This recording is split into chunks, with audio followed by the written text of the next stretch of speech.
Good morning student. Yesterday we discussed about conservation of linear momentum with derivation. Today we are going to discuss about the next topic is application of conservation of linear momentum. और क्या था conservation of linear momentum कि system पे जो total force लगता था वो external force क्या था जीरो, तो जो लीनियर मोमेंटम था सिस्टम का वो क्या था कंजर्व। और क्या प्रूफ किया था कि फाइनल लीनियर मोमेंटम किसके इक्वल था इनिशियल लीनियर मोमेंटम के। तो इसकी जो एप्लीकेशन है वो एप्लीकेशन डिस्कस करते हैं। फर्स्ट एप्लीकेशन क्या है, रिकॉइलिंग ऑफ गन।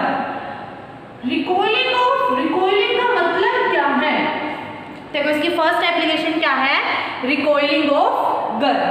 ये देखो डायग्राम, देखो इसका हम डायग्राम बनाते हैं गन का। क्या है first application, recoiling of gun.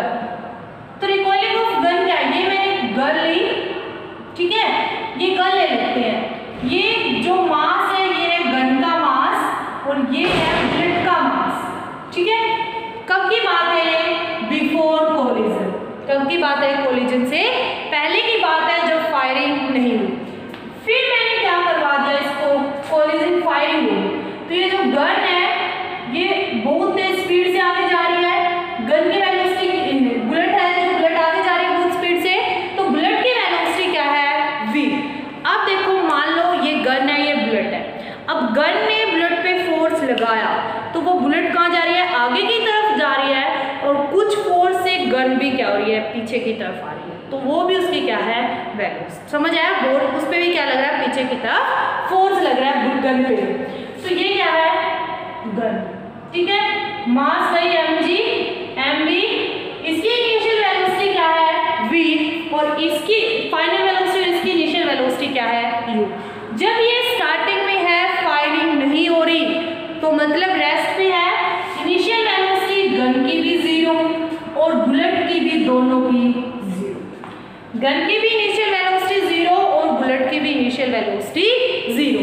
यहाँ पे इसमें पुट करो इस इक्वेशन में क्या आएगा, अब देखो u क्या है गन की वेलोसिटी, तो गन की वेलोसिटी जीरो, u भी क्या है बुलेट की वेलोसिटी वो भी जीरो, तो पूरी टर्म क्या आएगी, जीरो इज इक्वल टू वो बच जाएगा ma प्लस mbv।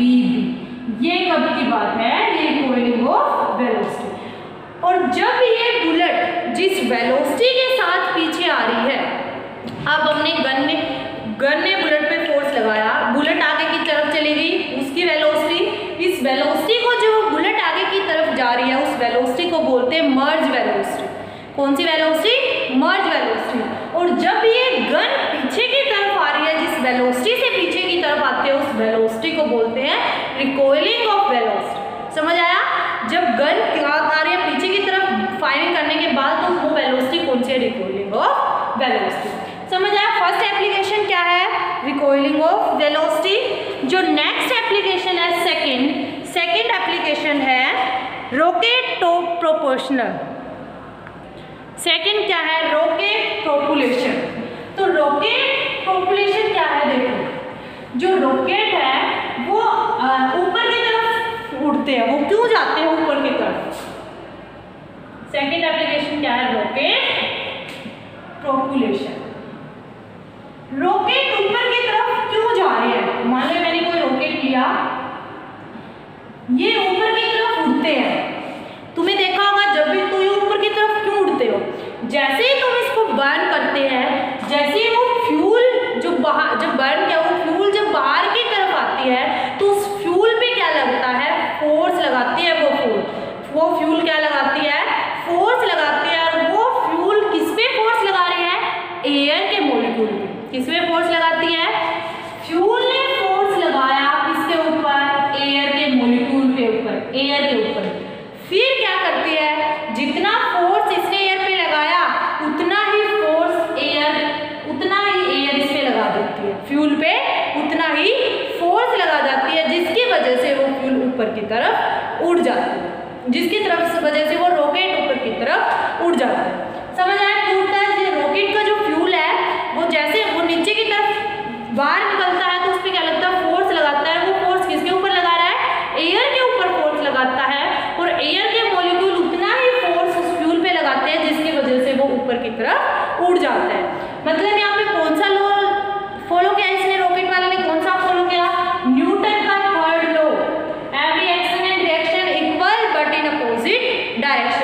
जितना फोर्स किसने लगाया, फ्यूल ने एयर पे लगाया, उतना ही एयर उस पे लगाता है, जिसकी वजह से रॉकेट ऊपर की तरफ उड़ जाता है।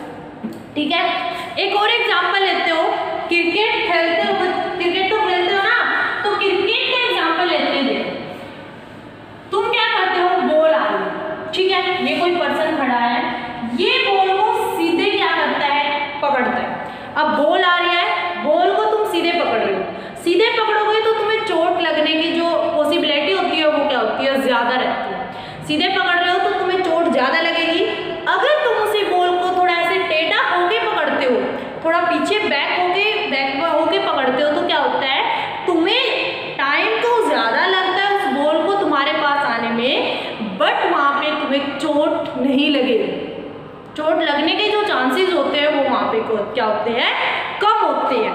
देखो जो एक पर्सन है, ये थोड़ा तिरछा, मतलब थोड़ा झुक के पकड़ता है बॉल, तो किसमें जल्दी से ये इसको चोट नहीं लगेगी, इसको चोट लगने के चांसेस ज्यादा है। क्यों? क्योंकि ये बॉल को बिल्कुल डायरेक्ट पकड़ रहा है। देखो न्यूटन का सेकंड लॉ, फोर्स किसके इक्वल है, mass into acceleration, m as it is v minus u divided by t।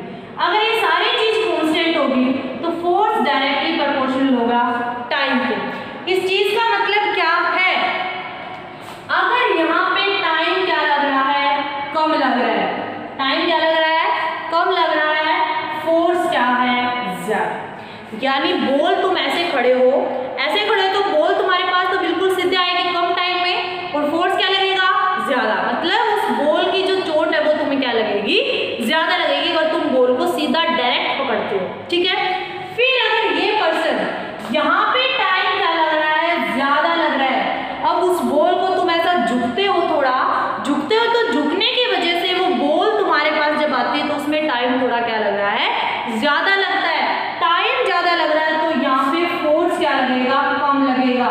मतलब यहाँ पे तुम्हें चोट लगने के चांसेस बहुत कम है और यहाँ पे बिल्कुल ज्यादा चांसेस।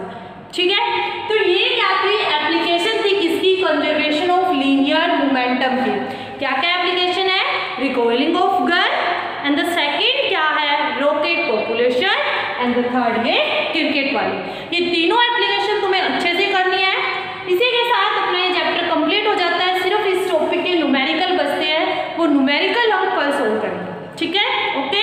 जिसने नोट्स नहीं बनाए वो नोट्स बना लेना और अच्छे से इसको लर्न करना है।